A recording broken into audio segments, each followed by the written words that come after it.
Hello, my name is Faith Kilonzi.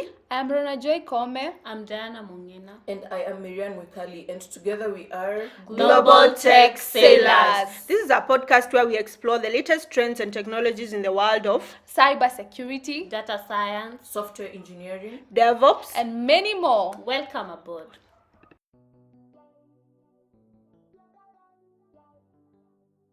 Hi everyone, welcome back to our podcast. So how is everyone doing? How are you, Mwikali? How are you, Faith? How are you, Joy? How was your week? I am personally doing okay. My week has been good. Started off on a low note, but I think I'm getting better. So yeah, my week has been interesting. So for me, I'm actually doing great. Pretty much excited about the second episode because the first one, I think we just wanted to get our foot out there. So I'm pretty excited about how this is going, and I'm very much positive about it. So pumped up. I am doing okay.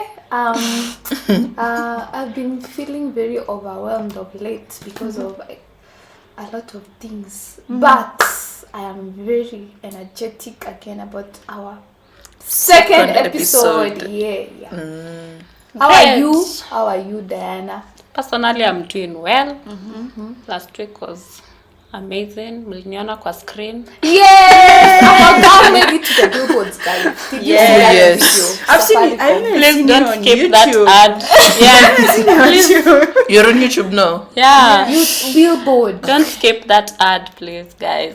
Go see so proud of our you. very own, one of our own. Yeah. Yes, we're so proud I'll ask of you more questions about the Nyumbani app later. And Daraja API. Yes, please. Please, you can ask anything. I got you guys. But we're very proud of you, Diana. That's a very big thing, actually. So, Thank you so much, guys. keep taking. Yes. Okay, so today we are going to talk about... Okay, before we start, we could talk about the podcast. We released our first episode last week. How do you feel about it? Are you excited? What was the feeling, first of all, before we released, after we released? How did people respond in your DMs, on social media? I think for How me, you feeling? the reaction was what I expected it to be. I remember even when Marianne sent out the draft before we approved for publishing, I think I screamed like, I think my neighbors could hear me. Like I just listened to the introduction, even that bit, and I was like, yes, this is what you are doing. You got this. Yes. And also releasing it and now sharing it among our friends and seeing the reaction. Yeah. Very interesting, actually. I think it is the reaction I expected. So very grateful for that too. Okay. For me, I felt very encouraged. Guys, the DMs I got. Oh my goodness. Thank you so much. Like telling us, oh, you guys are doing well, keep up. So all of that was very encouraging. But let me say, I think I overthink a lot. So Of course you do. there was a time when Marianne said that she had released it on episode. Spotify. I was very anxious, like anxiety. So I started thinking, gosh, we are becoming should you hire? Do you want to hire us? What happened next? Gosh, I don't know, but thank you so much for all the support, everyone who gave us that feedback, that like, that subscribe. Thank you so much. Yeah, I also appreciate all the feedback that we received, both the negative and the positive. Mwikali, do you have something? I'd say I was scared at first because I was thinking what will really happen will we really blow up as we expect? Will people listen to our podcast? Will they appreciate it? But then the responses that I'd get from people telling me that our podcast is nice, they could relate, especially the beginners. I had many beginners in my DM telling me that this is the kind of thing that they wanted to listen to. It kind of gave me the motivation to even come back here and repeat and do another episode of this. So yeah, it was really nice, and thank you for everything, guys. Yeah, Thank you guys. we Thank really you. do appreciate all the feedback that we got. Please continue subscribing, tell your friends, to tell your friends, to tell your families. And Yeah. All of we appreciate all the The whole support clan. that you've given to us. Yeah. I've Yes. also received a lot of feedback from people who are not techies and they're wondering if they can listen to our podcast. So for me, I keep telling them that it's not everything that we'll be talking about that will be specifically tech and applies to tech. If we talk about jobs, if we talk about interviewing, if we talk about our experiences, sometimes you don't need to be in a particular field for you to learn from them. So for those people that are not necessarily in tech and you're just a tech enthusiast, please feel free to come and have a conversation with us. Share to people that you feel like would benefit from the podcast. You don't necessarily have to be the only one enjoying. You could also just like and subscribe. Just No, please. for the support and the love. Yes. And also they can give us, you can give us like suggestions of what you want to listen to. Yeah. Maybe topics that you feel will really help you in a particular point. You can shoot them at us and we can maybe see how we'll structure a conversation around it, right? Very true. Absolutely. Very true. In regards to what Faith Kilonzi has said, today we are going to talk about non-coding job opportunities in tech. So for those who are not coding, you don't have to be a programmer to be in technology or to work in tech. Yeah. You can do a lot of other things. So our episode today, we are going to talk about that. Welcome. Yeah. And just to add a little bit about that, I feel like we glorify coding a lot, and yet sometimes it can be very Overwhelming. tired. Imagine sitting on a bed debugging for 24 hours. or even 3 days. Yes. So this is also relevant to people who would want to transit also from coding to maybe something that is less minimal coding. Yeah, right? Yeah. True. All right. So for my first, I will call it career. I would say Non-coding career. non-coding career. Thank you, madams. Would be an IT support specialist, and what this entails is just you, as the name says, support. So mostly it's all about hardware, networking. So you find most of the time you're helping people probably configure, install, Zoom installation. Zoom installations, OS installations. So that is not a very doesn't require any coding. You just have to most importantly learn about networking, learn about hardware, Basic computer skills. Yes, Basic yes. IT skills. a problem solver. So that's one of the careers that you could think about. Do you know someone who does that kind of job? I used to did work it. with one, and I think he transitioned to a government institution. And he said that he was employed to set up Zoom when COVID hit. I also did that job some time back. You have been paid a lot of money. It was in research. Especially if you work with old people or Yes. these non-technical, like Yes. I was maybe working- non-techies. it always looks, and someone can't connect to the Wi-Fi, and so they feel like they've reached the end of the road.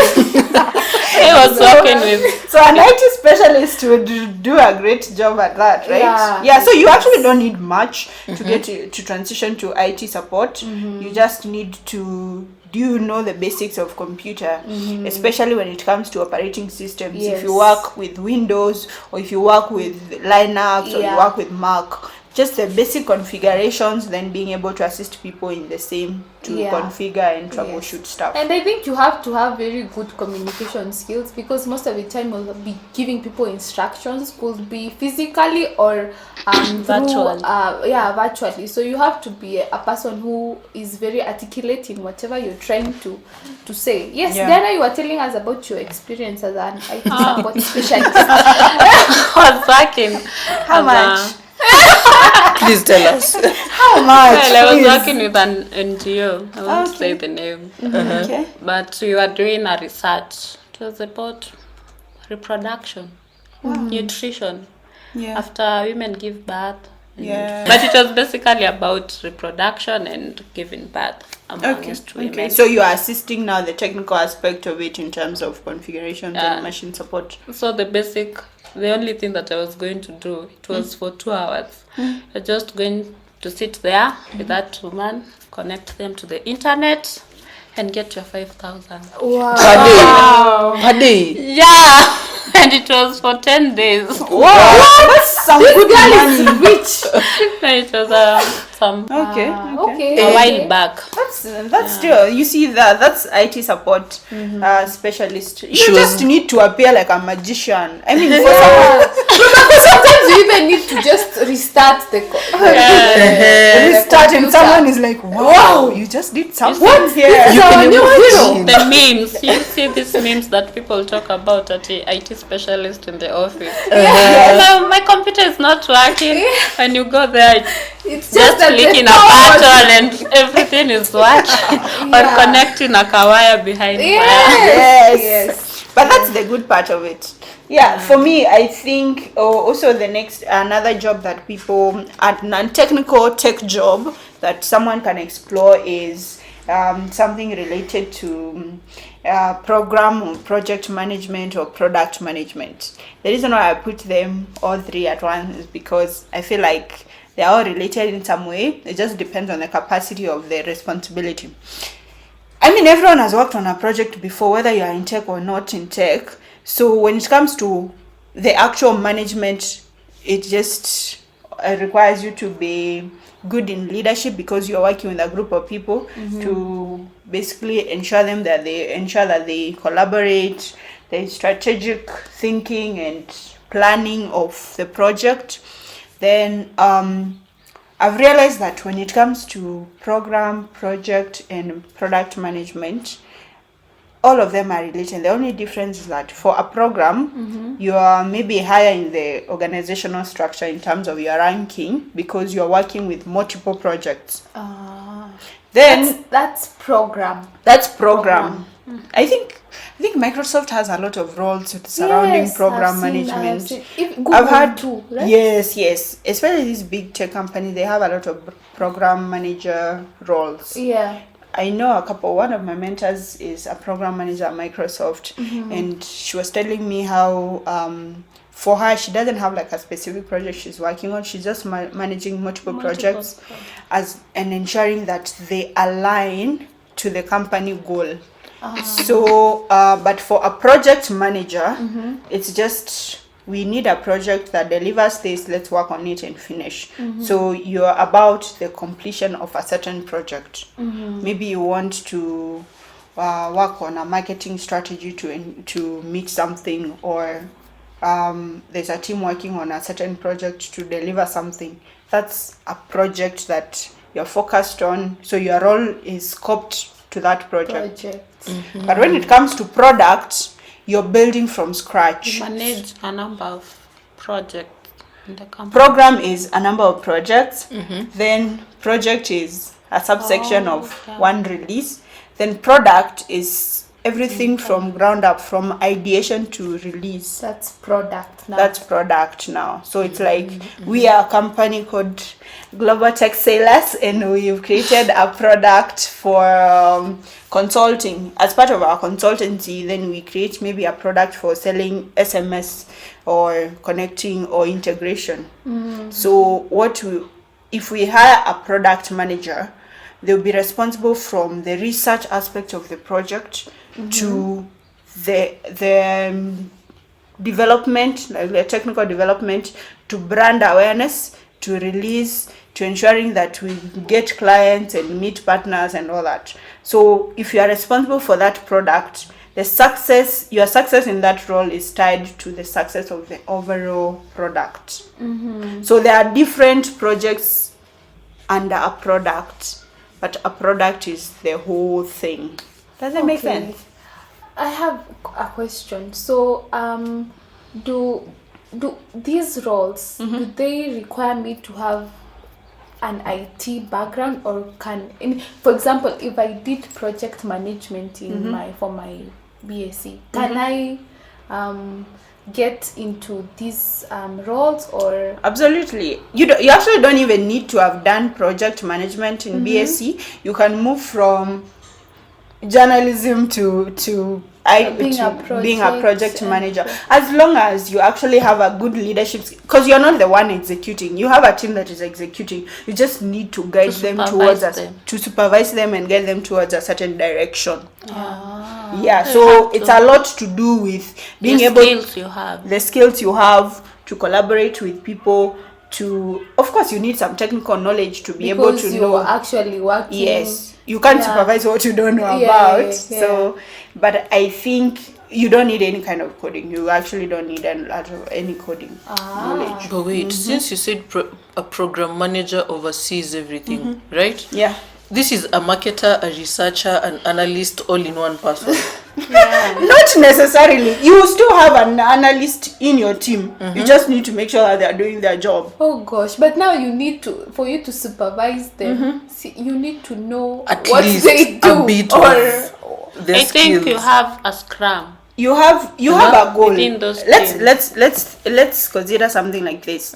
So we've built a company. We have our goal is to maybe make sure that internet is reachable in Kenya.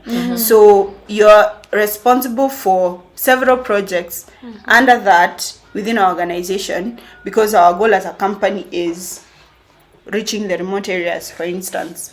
So your success is tied to the overall success of all these projects under this mission. So you have people executing at different levels only that are they reporting to you. Makes sense. Yes. Sense. Wow. But it's good money. It's good money. It sounds like good money. But Yes. I feel as if we look at it and think it's very easy, but I think it's actually a bit. Of course, it's hard. I don't think it's easy. Managing a number of people. Making sure they are on time, deliver. And human beings can be, we all know, Can be a pain. can be hard at times. Dealing with deadlines. Yes. That is the worst. Deadline I think a project manager is the one that fights the most with the developers. Of course. I think a lot when it comes to actually, you see sometimes some companies tend to employ people that are not technical enough as project managers. Project manager. Yes. So what happens is you're expecting an output or you're expecting a deliverable, and the developer is facing a bug for 2 days. And they can't get around it, but you're still expecting them to deliver on something. So that conflict between the deliverables and what you're expecting and what I can do at that particular point is where usually the conflict happens. But Charlie is part of life, right? Yeah, we move. Part of life. We move.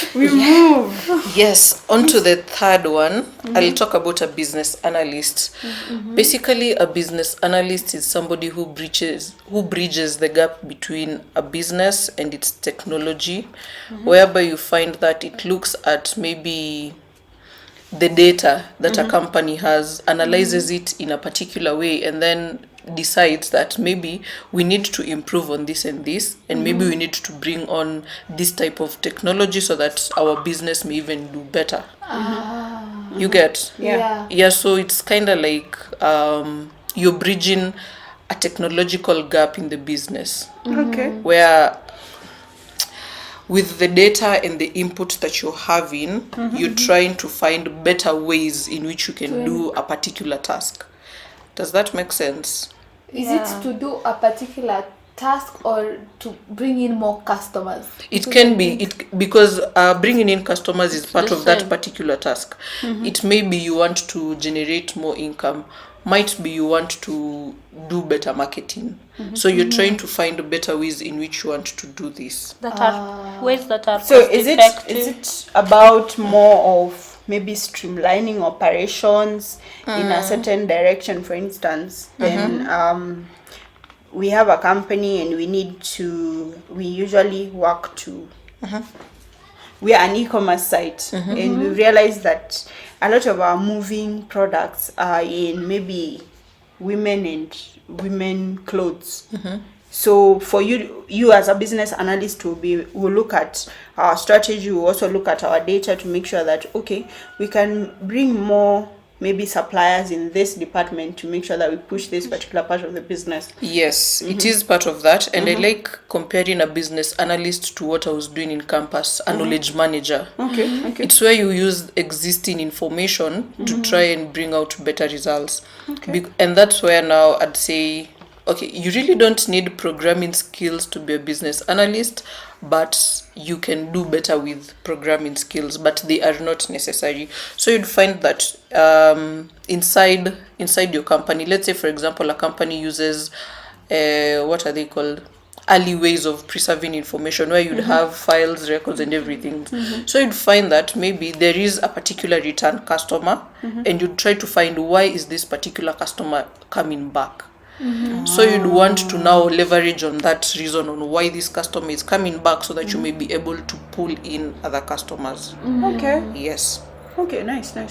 Yeah, makes sense actually. Makes sense. I think it sounds easy. You just need to know how the business works. Yeah. And how to look for ways of You have to be improving it. creative. Actually, Yes. that's one of the skills. What Kilonzi mentioned is one of the skills that are really important in a business analyst, having a business acumen where you understand how a business operates, its financial goals, its financial capabilities and everything that involves a business. That's like one really important skill of a business analyst. Something else is also analytical skills, because you remember you're dealing with a lot of data.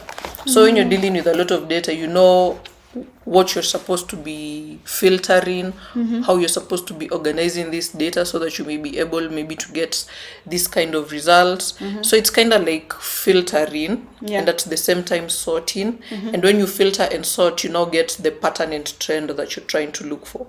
So and then you can start thinking of the solutions. Exactly. And that's where now problem solving comes in. Because now when you find this particular data that you are looking for, when you find this particular result, what is the next step of action that you want to do? So that's where now problem solving comes in, where you now sit down maybe with a pool of people, or maybe even alone, and try think and see what is it that we can do now to maybe, if this isn't working, what else can we do so that this may work? If this is working, what else can we do so that it may work? So, Mongina, I have a question. Thing is, you talked about analyzing data, filtering, sorting. Don't I need to know some tools, some technological tools, probably some coding for me to be able to analyze that data? Because how am I going to analyze that data that you're talking about? Very good question, Rhonajoy. So you will need knowledge in some of these technologies and software. And that is where maybe an aspect of you being a data analyst comes in. But then for a data analyst, you really don't need to have skills in programming for you to be able to analyze data. There are many tools you can use to analyze data. There are pie charts, line graphs, name them. Excel. They really don't need Excel. They really don't need you to be good in or proficient in programming, but you can use them so that you may be able to notice a trend or to notice a pattern in a particular data set. Right? But I also think, say, business analyst, it's a hierarchy. in a business. We have programs, business analysts, we have data analysts, we have software developers. So I think the data analyst will do the analysis, then they will give a report. So he'll be able to. So the business analyst will make use of that report to make informed decisions, to draw conclusions. Yes. Yeah, that Provide also makes solutions. sense. I think a lot of these roles, and as we can see from the discussion so far, is that you don't necessarily need the technical know-how. You just need to be able to know okay, they're facing a problem with this. I think we can use technology X, or we can apply this strategy, not necessarily from a place of technically doing it, but also having that knowledge to apply. Yeah. All right. So we also have tech sales engineer. Yeah. So a tech sales engineer is basically a bridge between the technical team and the sales team. Technical team may include software developers in the company. Let's say we are creating a Nyumbani application. Let's say when we were creating the Nyumbani application, we, the software developers, we created the application, but we need it to go outside there to be marketable and for people to be able to use it. So we have to have that connection between us and the market outside. So that is basically what a tech sales engineer does. They connect us to the sales team. They sell our software. So in short, once I do my job as a software developer, Yeah. I don't have to go there outside now looking for market. So I will leave that to the The tech sales technical engineer. to go. I can give an example. I met someone during a meetup sometimes back, and they were a tech sales for Microsoft. So what they do is, you see, like the Microsoft products, like the Microsoft Drive, everything to do with the Word, Microsoft Teams, Office, everything. Teams, and all those. Yeah, so the entire Microsoft, those products, the specific products that Microsoft produces, this person is responsible for going to corporates or companies and tell them that we have this new feature, or we have this new feature, let me teach your team how to use it, or let me sell, we can offer maybe the licenses from Microsoft for you to use our product. So this person is marketing it from a place of, I know we have this product and I know how it works technically, and so it's like a merge between tech skills and also the technical skill of how this product works, and the marketing skills of how to convert you to be our client. So they are the ones who offer trainings. Yes, they also offer trainings for So those they products. basically, you have to, if you want to be a tech sales engineer, you have to understand what product is the company offering. It is now Nyumbani, we are offering a booking application for hostels. If you get to understand that, how it works, you'll get to go to outside now in the market to explain to people. You can create proposals, explain it in the report, tell people, Do some like demos. it's like convincing people why do they have to use my application or whatever the And how company is can they building, use it? and how can they consume it. So one thing comes out here, you have to understand fully how that product works, so that you can, when you go outside there, because that's, people are going to meet you, so that you're able to fully convince them that for real, this will work for us. Yeah. The skills that you need is, you have to be a great communicator, because when you go to those demonstrations, people ask questions. You'll pitch for 2 seconds, and the meeting takes 3 hours just answering questions. So you have to know the product and also know how to convince people and communicate the information to them. Right. Okay, so we can go back to Mwikali. What else? I can talk about a UI UX designer. This is basically also a product designer, where we find somebody is basically creating user-friendly interfaces. It might be for websites, it might be for software, or it might be for mobile applications. So you find that for you to be a UI UX designer, you really don't need to have let me say programming skills, but you need to have technical skills to understand some of the software that you're going to be using when you are designing these, let me say, for example, mobile applications or even websites, because you'll need to understand how things like Adobe. Is it Adobe or Adobe? Adobe. Depends on where you went to school. Your English. Wow, seems I went to I think okay, so from my school it's Adobe. Hey. Okay. Our school. No. Please give your own perspective. We need your own perspective. Adobe. It's Adobe. Yeah. Okay. I tend to have a problem with saying Adobe because the E doesn't have an accent. So I assume it is silent. Yeah. Adobe. Yeah, for some reason. I say Adobe. Anyway, yes, you'd want to learn There's how also Adobe Figma. works. Yeah, exactly. There's Figma, there is Sketch, there is Miro. There are many softwares that you'd really want to know how they work for you to be able to be a UI UX designer. Something else is about research. You'd have to be a good researcher, because remember, you aren't building a product from your head. You have to consider the users who are going to be using your product. So I'll have to go to Rhonajoy, maybe ask her, how, if I was to create a certain application, how would you want these features to look like? How would you want them to work? Because I want to factor in user experience, and I also want to factor in user interfaces. So creating a merge between the two, so that users may not have trouble using my software. Accessibility. So, exactly. So you have to do like a lot of research for you to be good in whatever you're doing. And if you're doing research, definitely you'll have to be a good communicator, because you have to ask the right questions. And when you ask the right questions, you have to receive the right answers and know how to filter these answers to get exactly what you want. Right? And just so I can add something, I've seen, I read somewhere that there are two different people. You can exclusively be a UX designer, but you can also be a UX researcher. Yeah. So depending on, all these things also depend on the size of the company and the budget they have. If it's a startup, you end up doing all the work. Of course. Doing all the work. UI UX. UI UX. Researcher, designer, everything. IT specialist. You even be the one creating, You even market the product. Yes, you market the Tech sales. product.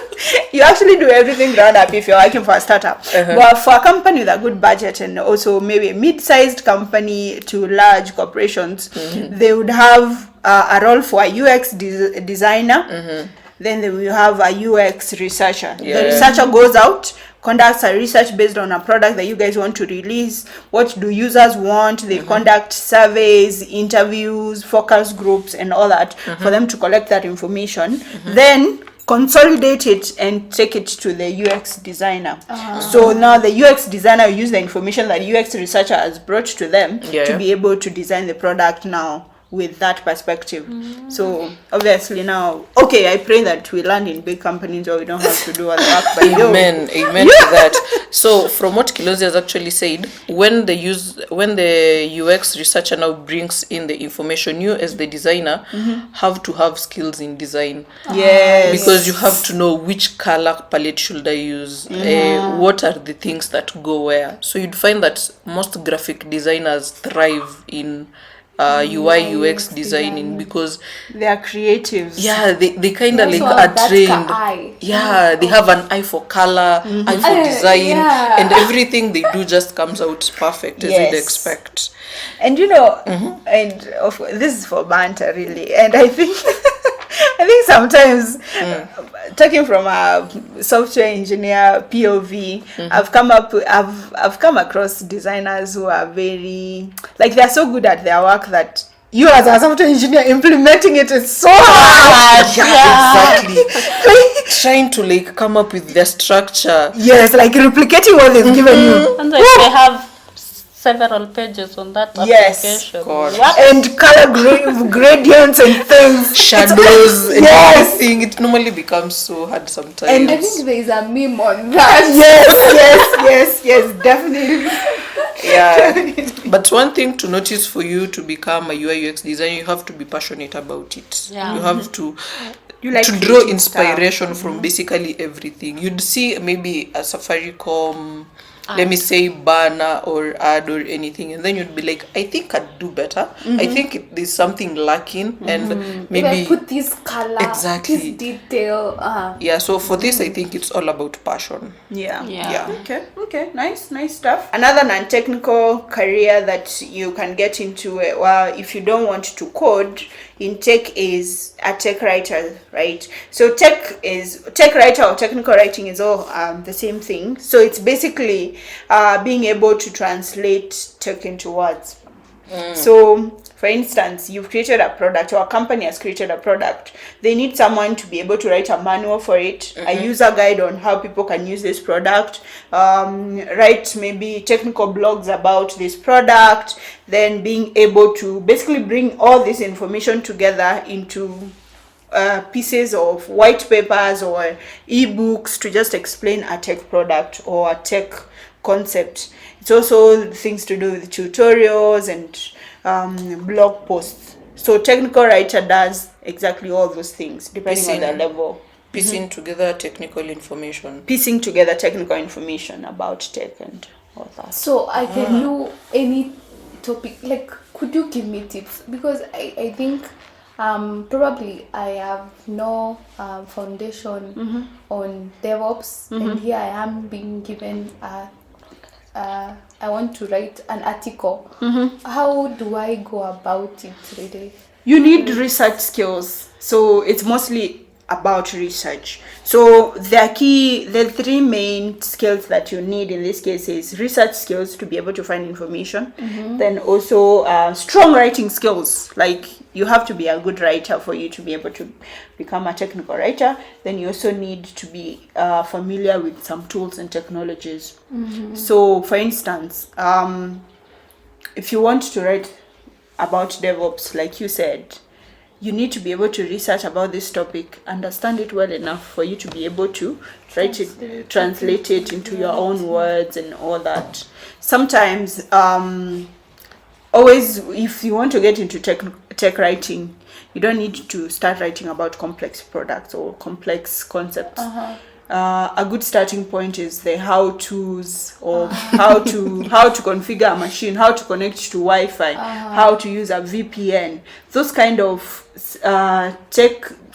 small tech knowledge you need. Then you'll be able to piece it together. Then the better your research skills get, the better you become at writing or being able to piece together information. For instance, okay, for me, I can't speak from my experience because I have a background in tech and I work in tech. So it's easy for me to do tech writing based on the knowledge that I have on my day-to-day work, right? But for someone who's an absolute beginner, where they can begin is, are you curious about a certain topic? Can you research about it? Then with your own understanding, bring now that information into write a piece or something.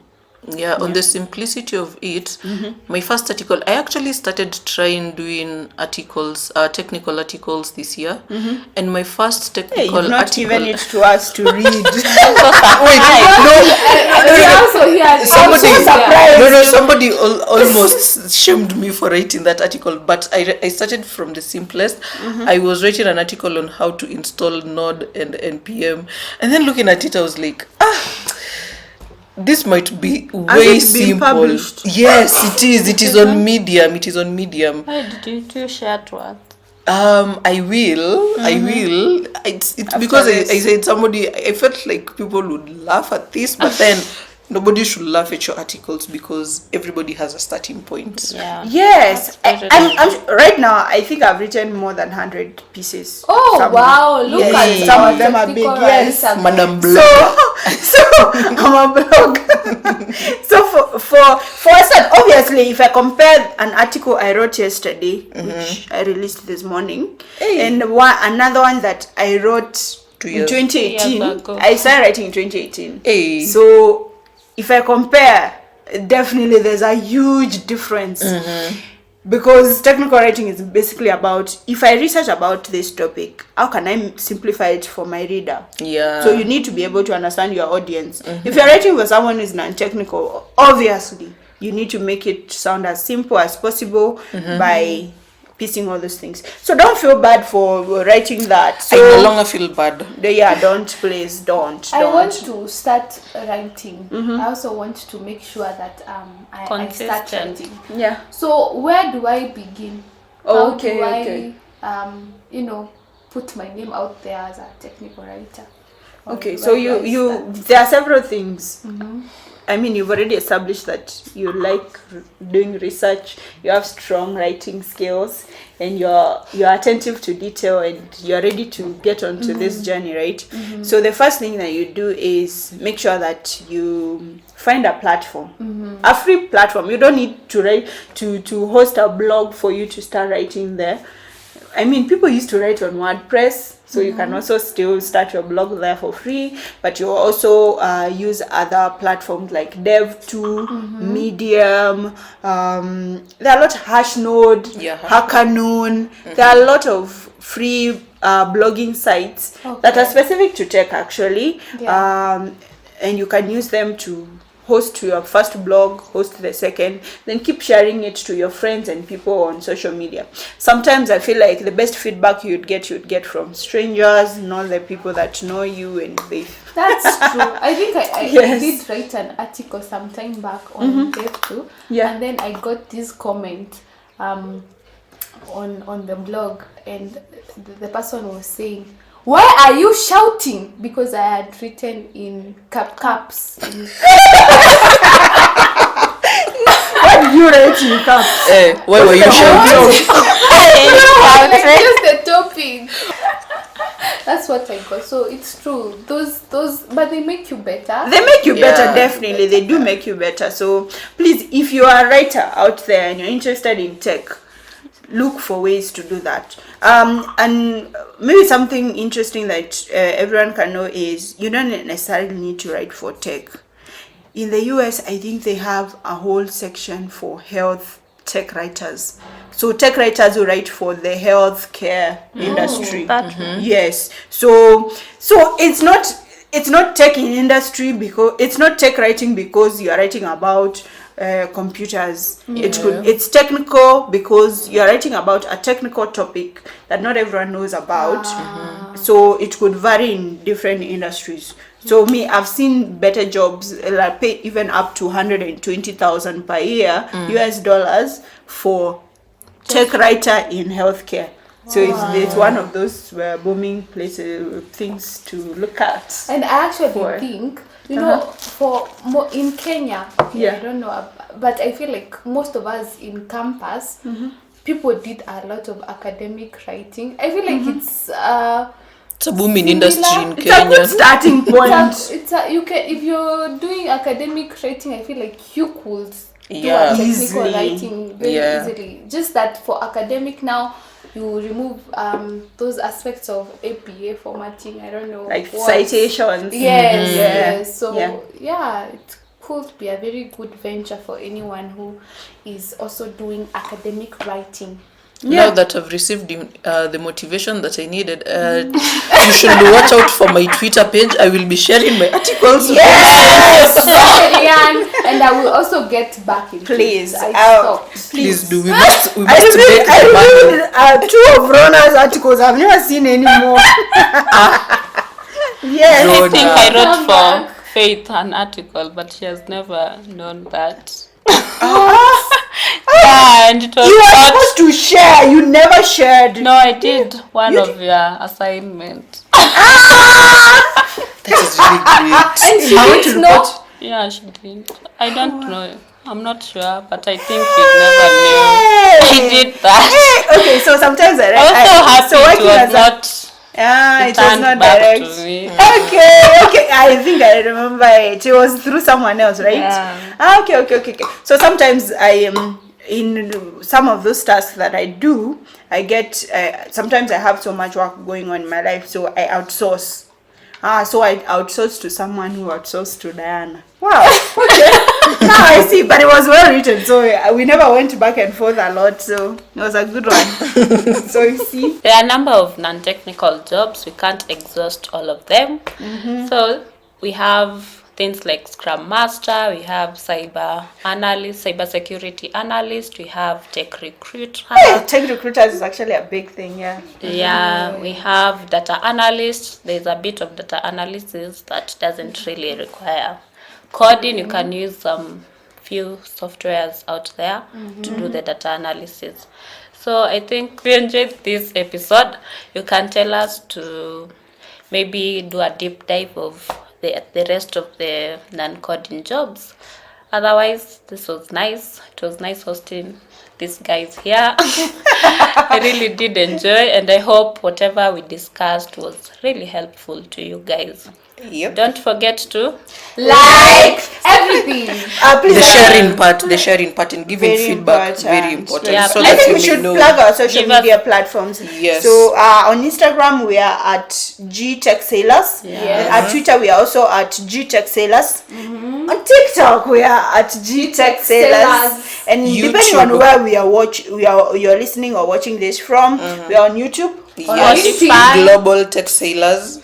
Yes, Global Tech Sailors on LinkedIn as well, and the same way with Spotify, Google Podcasts, and we are coming to Apple Podcasts very soon. Very Yes, soon. You very, Apple very people, soon. we got you. Yep. till next time, guys. Bye.